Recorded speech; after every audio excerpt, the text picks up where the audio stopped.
ஓம் சரவணப ஓம். Hello friends, நான் உங்கள் ராணு breath. இன்றைக்கான வீடியோவில் நம்ம தீப தூபங்களில் வர்ற பலவிதமான அற்புதங்கள் பற்றி தான் நம்ம இந்த வீடியோவில் பார்க்க போகிறோம். தூபத்தில் வர்ற ஒவ்வொரு விஷயங்களும் கடவுள் ஆசீர்வதிக்கப்பட்டதாகவே இருக்கிறதையும் நான் உணர்ந்துக்கிட்டு இருக்கேன். ஸோ அதை பற்றின விஷயங்களையும் நம்ம இன்றைக்கி டிஸ்கஸ் பண்ணலாம். ஸோ இன்னும் எங்கள் சேனலை சப்ஸ்கிரைப் பண்ணாதவங்க சப்ஸ்கிரைப் பண்ணிவிட்டு வந்துடுங்க. பெல் பட்டனையும் ப்ரெஸ் பண்ணிடுங்க. ஒரே ஒரு லைக் மட்டும் கொடுத்துருங்க. வாங்க வீடியோக்குள்ளே போகலாம். தீப தூபங்களில் வர்ற காட்சிகள் அனைத்துமே கடவுளால் நம்ம ஆசீர்வதிக்கப்பட்டிருக்கோம் அப்படிங்கிறதுக்கு ஒரு சான்றாக தான் இதெல்லாம் நம்மளால் பார்க்க முடியுது எங்கே போனாலும். இந்த இமேஜில் நீங்கள் பார்த்தீங்கன்னா அந்த தூபத்தில் ஓம் அப்படிங்கிறத அப்படியே காமிச்சிருக்கும்.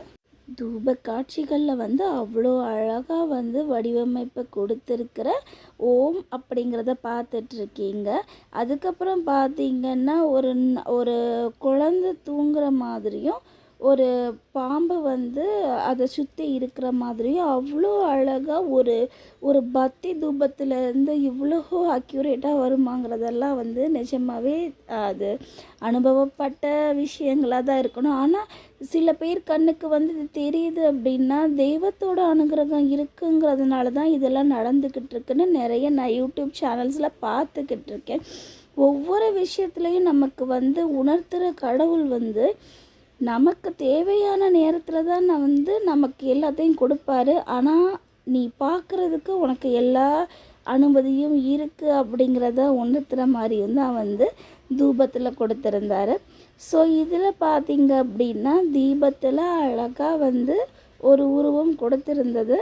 ஒவ்வொரு தீபத்தில் நமக்கு ஒவ்வொரு தடவை ஒவ்வொரு விதமான அலங்காரமாகவே சொல்லலாம். ஏன்னா பழனிமலை ஆண்டவரோட உருவமும் வந்திருந்தது.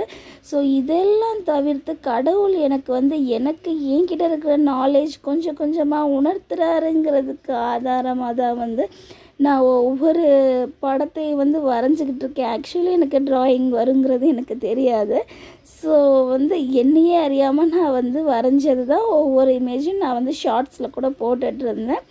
ஸோ இன்னைக்கு நாளில் எனக்கு தீபத்தில் ஒரு அழகான விஷயம் ஓம் அப்படிங்கிறது. நமக்கு எப்போவுமே உருவத்தையே காமிச்சிட்டு இருந்தவர் இப்போ திடீர்னு ஓம் அப்படிங்கிறத அவ்வளோ அழகாக காமிச்சிருந்தார். நாளைக்கே கிருத்திகை தினம்.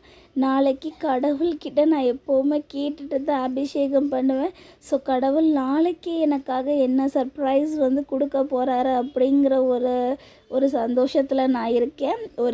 ஒரு இன்ட்ரெஸ்டிங் ஒரு மிராக்கிள்லையும் நான் வெயிட் பண்ணிகிட்ருக்கேன். ஏன்னா கடவுள்கிட்ட நான் கோரிக்கை வைக்காமல் எப்போவுமே எதுவுமே பண்ண மாட்டேன். ஸோ நாளைக்கான வீடியோவில் நான் என்ன கடவுள் எனக்கு காட்சி கொடுத்தாரு அப்படிங்கிறத நான் கண்டிப்பான முறையில் நான் வீடியோ போடுறேன். நம்மக்கிட்ட இருக்கிற நம்மக்கிட்ட என்ன ஒரு டேலண்ட் இருக்குது அப்படிங்கிறத கடவுள் வெளிக்கொண்டு வர்றாரு அப்படிங்கிறத உணர்வு பூர்வமாக என்னால் புரிஞ்சிக்க முடிஞ்சது. அதுலேயுமே எனக்கு நிறைய நடத்தினார். நேற்று மதுரையில் இருக்கிற பாண்டி கோவிலுக்கு போயிருந்தேன். ஸோ அதை பற்றின வீடியோ நான் நெக்ஸ்ட் வீடியோவில் போடுறேன். தேங்க்யூ ஃபார் வாட்சிங் மை வீடியோ.